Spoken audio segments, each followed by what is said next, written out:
بسم اللہ الرحمن الرحیم۔ السلام علیکم۔ معیز الدولہ کے دور حکومت میں بغداد اور اس کے اطراف میں چوری اور ڈاکہ زنی کی وارداتیں عام ہونے لگیں۔ خطرناک مجرموں نے لوگوں کا ناک میں دم کر رکھا تھا۔ اس صورتحال کا تدارک کرنے کے لیے حکومت وقت نے ایک سخت گیر پولیس آفیسر کو بغداد میں ایس پی مقرر کر دیا، جس نے زبردست آپریشن کر کے خطرناک ڈاکوؤں اور مجرموں کو پکڑ کر جیل میں بند کر دیا۔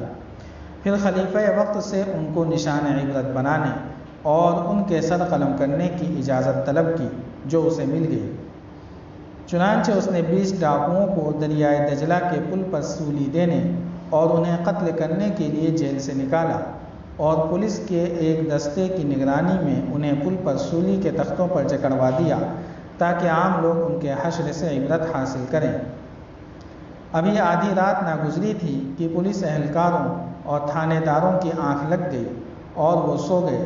ان کی آنکھ اس وقت کھلی جب ایک مجرم کسی حیلے سے رسہ کاٹ کر چھلانگ لگاتا ہوا نیچے گرا اور اٹھ کر دوڑنے لگا۔ انہوں نے دیکھا تو اس کے پیچھے بھاگے، لیکن اس کی قسمت میں ابھی زندگی کے کچھ دن باقی تھے، وہ ہاتھ نہ آیا۔ اس کا پیچھا کرنے والوں نے سوچا کہ اگر ہم اس کے پیچھے بھاگتے رہے تو کہیں دوسرے مجرم بھی ایسے ہی فرار نہ ہو جائیں۔ چنانچہ وہ واپس پل پر آ گئے اور باقی مجرموں کی نگرانی کرنے لگے۔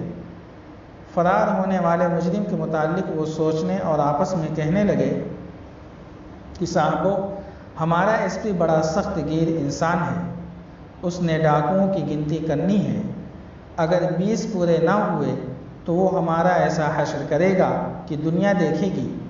وہ کہے گا کہ تم نے رشوت لے کر مجرم بھگا دیا۔ اگر ہم نے جان بچانے کے لیے اقرار کر لیا تو بھی مارے جائیں گے، اور اگر اقرار نہ کیا تو بھی وہ مسلسل پٹواتا رہے گا اور اس وقت تک نہیں چھوڑے گا جب تک ہم اقرار نہ کریں گے۔ چنانچہ ان کی آپس میں یہ رائے ٹھہری کہ وہ خود بھاگ جائیں، مگر جائیں کہاں، ہر جگہ پکڑے جائیں گے۔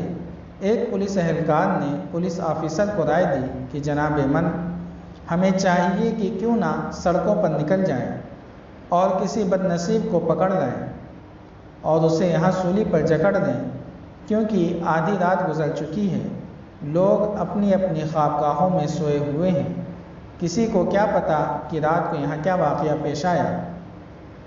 صبح سویرے ایس پی آئے گا تو کہہ دیں گے کہ جناب، آپ نے ہمیں 20 مجرم دیے تھے اور یہ پورے 20 ہیں۔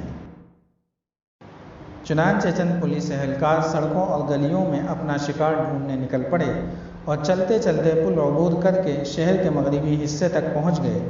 وہاں انہیں پل کے نیچے ایک بدقسمت آدمی پیشاب کرتا نظر آیا، جسے انہوں نے پکڑ لیا اور اسے مارنے پیٹنے لگے۔ اسے یوں کھینچنے لگے جیسے قصاب بکرے کو مذبح خانے لے جا رہا ہو۔ وہ آدمی روتے اور چیختے ہوئے پوچھنے لگا، ظالموں، میرا گناہ کیا ہے؟ لیکن اس کی ایک بھی نہ سنی گئی اور 20 کی گنتی پوری کرنے کے لیے اسے لا کر سولی پر جکڑ دیا۔ وہ طلوع آفتاب تک اتنا رویا اور چلایا کہ پولیس اہلکاروں کے کلیجے پھٹے جا رہے تھے، کیونکہ وہ سمجھتے تھے کہ یہ ایک بے گناہ و مظلوم شخص ہے اور صبح اس کی بھی گردن اڑا دی جائے گی، لیکن اسے چھوڑا بھی نہیں جا سکتا تھا کیونکہ اس صورت میں ان کو اپنی جانوں کا خطرہ تھا۔ طلوع آفتاب کے بعد لوگ جمع ہونے لگے اور تھوڑی دیر میں بعد ایس پی بھی آ گیا۔ اسے دیکھ کر وہ شخص بری طرح چیخا، رویا اور یوں فریادی ہوا، تمہیں واسطہ ہے اس دن کا جس دن آپ نے بھی اللہ کے سامنے کھڑا ہونا ہے، میری بات سن لیں، میں بے گناہ ہوں اور ان لوگوں میں شامل نہیں جن کے متعلق سولی دینے اور قتل کرنے کا حکم دیا گیا ہے۔ میں تو اتفاقاً ان کے ہاتھ آ گیا ہوں اور انہوں نے مجھے یہاں جکڑ دیا ہے۔ ایس پی نے پوری کہانی سن کر باقی مجرموں کی گردنیں قلم کرا دیں اور اسے اپنے سامنے کھڑا کرنے کا حکم دیا تاکہ مزید تفتیش کی جا سکے۔ اس دوران اس نے پولیس انسپکٹر اور اس کے اہلکاروں کو سرزنش کی کہ تم نے رشوت لے کر ملزم بھگا دیا ہے اور اس کی جگہ بے قصور آدمی کو پکڑ کر سولی پر چڑھا دیا۔ اس کا جواب پولیس انسپکٹر اور اس کے ماتحت عملے نے یہ دیا کہ صاحب، اس کا کیا ہے، سبھی مجرم اپنے آپ کو بے گناہ کہتے ہیں، آپ نے ہمیں 20 آدمی دیے ہیں، سو سب حاضر ہیں۔ تاہم پولیس آفیسر نے مزید تفتیش کے لیے جیل سے باقی قیدیوں اور دربانوں کو اپنے سامنے حاضر کیا اور ان سے پوچھا، کیا یہ شخص ان مجرموں میں سے ہے جو تم لوگوں کے ساتھ جیل میں تھے اور میں نے ان کے قتل کا حکم دیا تھا؟ تمام دربانوں اور قیدیوں نے باری باری اس کا چہرہ بغور دیکھا اور متفقہ رائے دی کہ نہیں جناب، یہ ان لوگوں میں سے نہیں ہے جن کے قتل کا آپ نے حکم صادر کیا تھا، کیونکہ وہ سب ہمارے ساتھ نظر بند رہے ہیں اور ہم انہیں اچھی طرح جانتے پہچانتے ہیں۔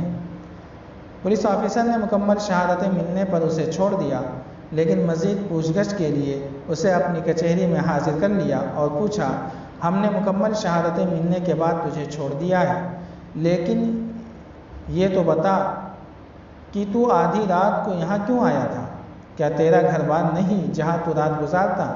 ادھر سنسان و ویران جگہ پر تو کیسے گیا؟ ملزم نے کہا، جناب، میں اپنی کشتی میں سویا ہوا تھا اور مجھے رفع حاجت ہوئی، میں باہر آ کر بیٹھا ہوا تھا کہ انہوں نے مجھے پکڑ لیا۔ پولیس آفیسر نے کہا، لیکن تو اپنی کشتی ہی میں کیوں رات بسر کر رہا تھا؟ یہاں کشتی کھڑی کرنے کی کیا ضرورت پیش آئی؟ ملزم نے کہا، جناب، بس میں اپنی کشتی میں ہی رات بسر کر رہا تھا، لہٰذا رفع حاجت کے لیے ادھر نکلا تو انہوں نے مجھے پکڑ لیا۔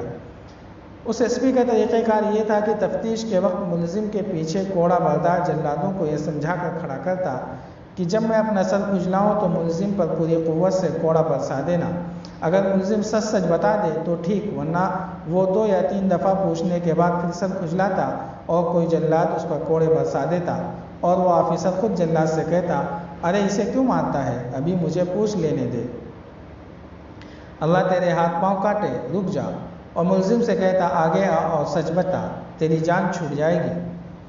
الغرض پولیس آفیسر نے اس سے 2 یا 3 مرتبہ پوچھنے کے بعد اپنا سر کھجلایا تو جلاد نے پوری قوت سے اس پر کوڑا برسا دیا، جس کی شدت سے وہ یوں چلایا جیسے اس کی جان نکلنے والی ہو۔ ایس پی نے بظاہر جلاد کو ڈانٹ پلائی اور کہا، اس بے گناہ کو کیوں مارتا ہے، اللہ تیرا برا کرے، یہ تو سچ سچ بتانے والا تھا، رک جا، ارے آگے آ اور سچ سچ بتا تاکہ تیری جان جلدی چھوٹے اور تو اپنی راہ لے۔ ملزم نے کہا، اگر میں سچ سچ بتاؤں تو آپ اللہ کے نام پر وعدہ کرتے ہیں کہ مجھے امان مل جائے گی اور میرے ہاتھ پاؤں سلامت رہیں گے؟ ایس پی نے کہا، ہاں بالکل، سچ سچ بتاؤ۔ ملزم نے اپنی کہانی یوں بیان کی، صاحب، میں فلاں گھاٹ پر چلنے والی کشتی کا ملا ہوں۔ گزشتہ رات میں چاند کی چاندنی میں کشتی رانی کر رہا تھا کہ مجھے ساحلی محلے کی طرف سے آواز سنائی دی۔ میں اس طرف گیا تو ایک اجنبی نے مجھے 1 درہم دیا اور کہا کہ اس عورت اور اس کے 2 بچیوں کو باب شماسیہ پر چھوڑا۔ چنانچہ میں اسے لے کر چل پڑا۔ ابھی تھوڑا ہی سفر طے کیا تھا کہ اس عورت نے اپنے چہرے سے نقاب اتارا۔ جو ہی میری نظر اس پر پڑی تو مجھے اپنے پر قابو نہ رہا۔ میری نیت میں فطور آ گیا اور کشتی کو موڑ کر دریا کے بیچ میں لے گیا۔ کشتی کے چپو اندر رکھ کر عورت سے حرام کاری کا مطالبہ کر دیا، جسے وہ نہ مانی اور سختی سے انکار کرنے لگی۔